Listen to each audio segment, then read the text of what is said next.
It is, of course, the holiday season, the most wonderful time of the year. Some people will call it. It's all about family. And when families get together, a lot of people try to avoid the divisive talk about politics, religion, finances is one of those things as well. But does it always have to be that case, Nolan? What money conversations can families have at get togethers? I would agree. Money and politics and finances and religion can be difficult conversations when you have family get-togethers as well. One of the things, though, when you get together around the holiday time, it makes you, think about the blessings that you do have, spending time with family and, remembering those that maybe you have lost. It may not be appropriate around the, Christmas at the holiday party to have a conversation about your finances, but it may bring up a point that you'd want to say, hey, I'm working with America's Retirement Headquarters. I'd love to schedule a time that we could get together and have a conversation. Sometimes it's easier to have the conversation, with the financial professional, the investment advisor, or the attorney, or the CPA in the room. But there definitely are money conversations you want to have with your family.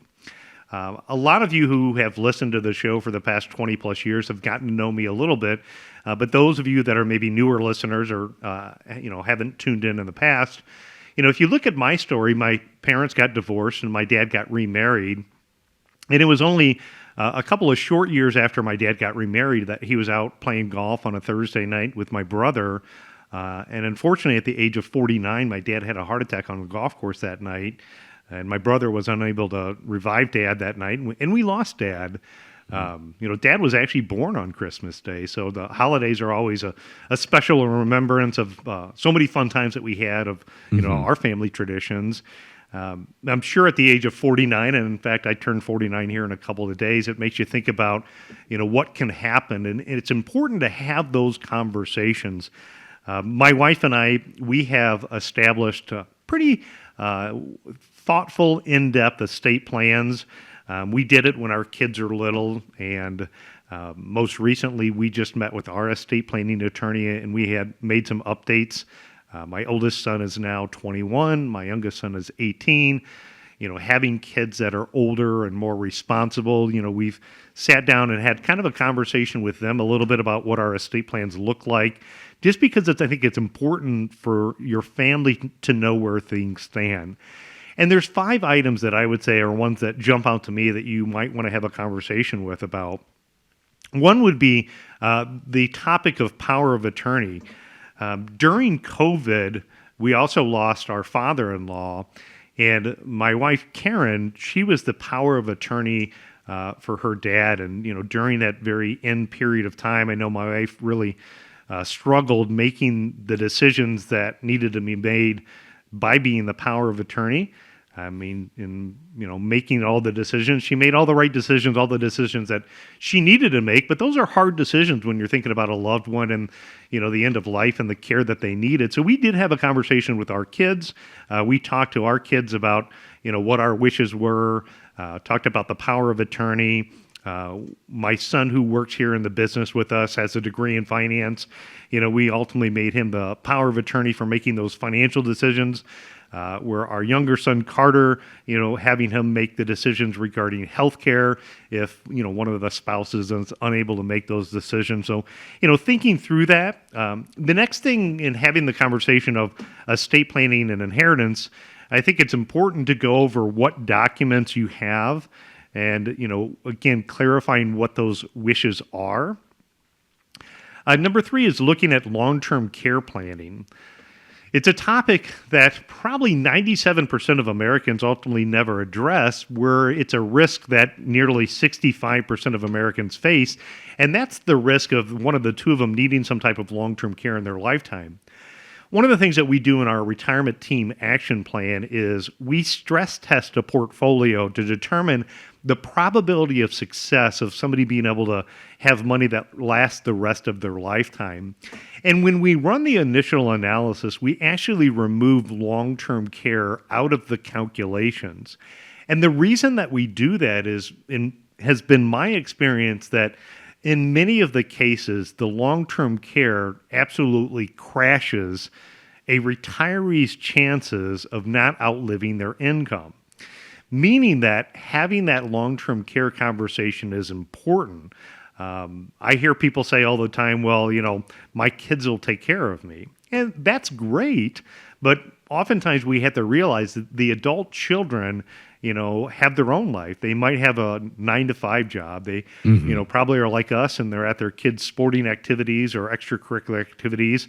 And, caring for a parent can be very challenging emotionally, and it can be financially challenging. So, if you say a family member is going to take care of you, is that family member financially able to give up where their income sources are and or find solutions for what's going on in their situation? And, do you really want your adult children bathing you and doing all the things that might be uncomfortable in your situation?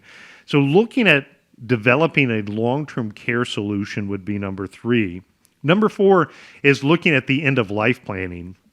Again, all tough conversations. You might be thinking about them at the holiday time, but another area where if you bring it up, say, "Hey, this is something I'd like to have a conversation with our professional." But when I look at end of the life planning, we're oftentimes referring to like a living will. Living will, talking about what your wishes are in the event that you're unable to come back. Having funeral arrangements put in place. I can tell you from personal experience of losing family members, I think having those funeral arrangements done ahead of time are a lot smoother, and it's a lot less stress for the other family members. And then last, talking about where the important documents are. With number 5, if you have a family business like I do, I have a couple of different financial companies that I own, some insurance companies. I have a son in the business, figuring out the dynamics of that. My younger son is only 18, getting ready to go to college. There could be a lot in store for what direction he ends up in life. But, my goal is to try to keep things fairly equal for our children if something happens to my wife and I. And so in a family business situation, you also have to take some of those things into consideration. So what's an easy first step? An easy first step is to get a hold of our office. We have something called the Ultimate Estate Planning Guide. This is a report that we can send to you. It's complimentary, and it's going to help get you started in that conversation. Or if you want to jump to the front of the line, you just want to schedule a time to bring a family member in. We love meeting with your adult children and talking with them and helping them through that process. There's a lot of different things that we can do to help you out with those money conversations that you can have and should have with your family. Again, it may not necessarily be the most appropriate conversation to have as you're unwrapping presents on Christmas Day or, gathered around for the holiday meal, but it is an important conversation to have, especially as it pertains to, hopefully offering a little bit of comfort to your loved ones during a otherwise, pretty trying time. If you need help with that, the team at the Retirement Guys Formula is here for you. All you need to do to get started, again, the E in Retirement Team Action Plan stands for estate planning, and have that conversation. Just reach out 419-794-3030 to come in, have that conversation. Or you can go to the website, set up a time there as well, arhq.com.